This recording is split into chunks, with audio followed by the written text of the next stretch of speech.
The title here is How to Open Your Third Eye, See Names and Numbers and Prophesy, or How to Unlock Your Third Eye.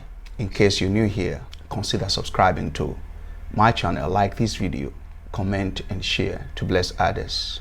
I had done a previous work on this same topic. This is part 2. First of all, I want to give you the assurance that it's possible for you, if you have the prophetic seed in you, to see names and numbers and prophesy them. Next, the tool for accessing this is what is commonly called the third eye. But there may be a difference in the concept of the third eye. For us, children of God, born of the Spirit, with the Spirit of God upon our lives, the concept of the third eye comes from the issue of the activation of your prophetic sense of sight. That's the device that your third eye or spiritual eye engages the prophetic sense of sight in order to interact with the unseen realm, to access unseen issues about people in the past, in the present, and in the future. So you can tell, including names and numbers. There are schools of thoughts around the third eye. Some hold that the location of the third eye is here. Well, for prophetic folks, and scripturally speaking, there is no regional bodily location of the third eye. Take that from me. I'm going to be explaining. The engagement of the third eye or your prophetic eye comes in this way. 1, you look at something with your physical eyes with the intention to see some secrets or details about these things that are not observable physically. In this case, one may rashly conclude that when I engage the two physical eyes, that's where the third eye can pick signals from. But beyond this, being a prophetic person myself, and for decades now, I can assure you that even when you are facing forward, like it was with Abraham, our father, when he came to sacrifice Isaac, his son, on God, the Bible said that when God called unto Abraham, the Bible said Abraham looked up, then he saw behind him, a ram caught in his horns in tickets. He looked up, then he saw behind, indicating that these eyes can also see from behind when I'm looking forward. So the third eye has no physical, bodily, regional location for prophetic folks. But concerning this material is how to open this eye. We studied the book of Idah, the prophet, a major prophet, from chapter 1 to chapter 5. In chapter 6, something indented the narration of the book of Isaiah. And what was it? In the year that King Uzziah died, I saw the Lord sitting on the throne. The terrain of his robe filled the temple. And I saw the seraphim just above the throne. And he said, one cried unto the other, Holy, holy is the Lord God Almighty. They had 6 wings. With 2 they flew, with 2 they covered their feet, with 2 they covered their eyes or their face. And when they spoke, there was that kind of smoke, cloudy, that filled the temple. In chapter 6 of Isaiah was the first place that Isaiah the prophet was seen to give a detailed description of a prophetic revelation caught by an eye, namely the third eye, or what I call the prophetic eye, which connects to the mind. What we catch with the third eye, or the information, is transmitted to a place for interpretation. And it is in the mind that the Spirit of God resides. If you are born again and you have the Spirit of God upon and in you. For those who have the Spirit of God in them alone cannot come to the point of engaging in forensic prophecy consistently. To qualify to see things at forensic level with your third eye, you must have the Spirit of God upon you, like the apostles had. And that doesn't in any case mean that your prophetic eyes have been opened. Yeah, and not everybody who speaks in tongues has got a seed of the presence of the Spirit of God truly residing in them. We have to do a conscious check. So prophetic people must be conscious of spirituality first. How spiritual are you? How smart is your conscience?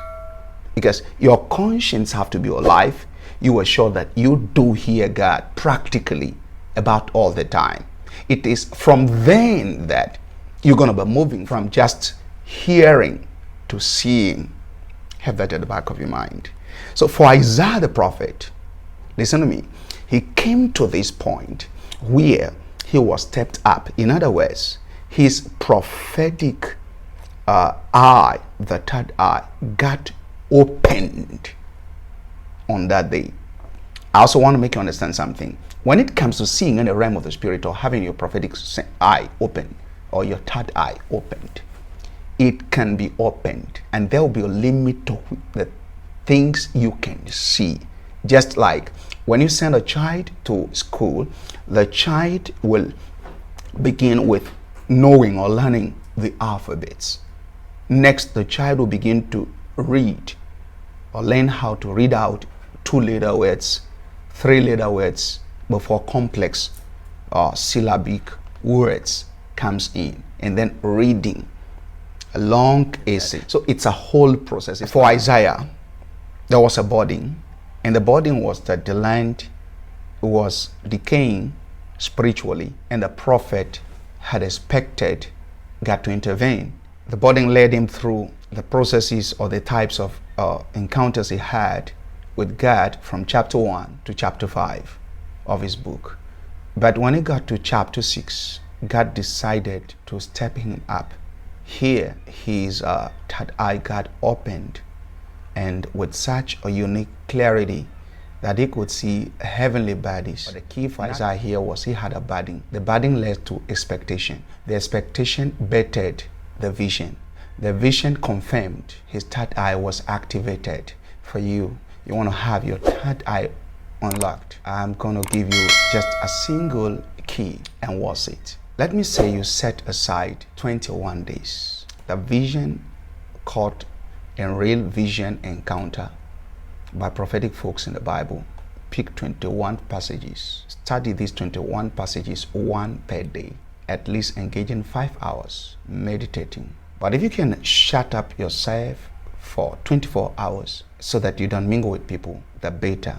In the beginning, you're going to be seeing flashes of the vision you just studied. Your target or concern should be that you want to see what you just read or studied. And as you do expectantly, I can assure you that from the imaginary realm, the replay of the vision you just studied will pop up. Initially, this will come like light for the first 3 days, flashes of light. By the time you get into the 5th, 6th, and 7th day, it's going to be deeper. Beyond the 7th day to the 10th day, 15th day, let me say, you will begin to see these very detail you just studied from 17th day to the 21st day. You're most likely to be able to see not just what you studied, but you begin to see things around you and around people. It is here that you will begin to see names around people that you take thought of or look at. And when you want to like pick their passport number or phone number or bank account number or the same belonging to somebody related to them, you will see that the flashes of account numbers and phone numbers and let's say birthdays will begin to come up. But you see, because you are just coming into this school, you are going to have to miss some, because the earliest vision for prophetic people hardly linger enough for you to pick long written numbers with accuracy. That doesn't mean that you cannot, but it's going to take a longer time of training. Like the trainings I pass people through in my school, for you to learn how to have sustained visions so that you can have a good time to snap when the numbers appear, so that even when the vision is cut off, you will have the photographic memory in your mind from which you can detail the number you've just seen in the flash of a vision. My concern here is to see that you've had this prophetic machine unlocked. Once this is done, we can go into the depth of how to do the mathematics connected with fixing the numbers, because there are modes through which these numbers appear. There are levels or stages of seeing. For those who intend to put this to practice, do it and report back to me.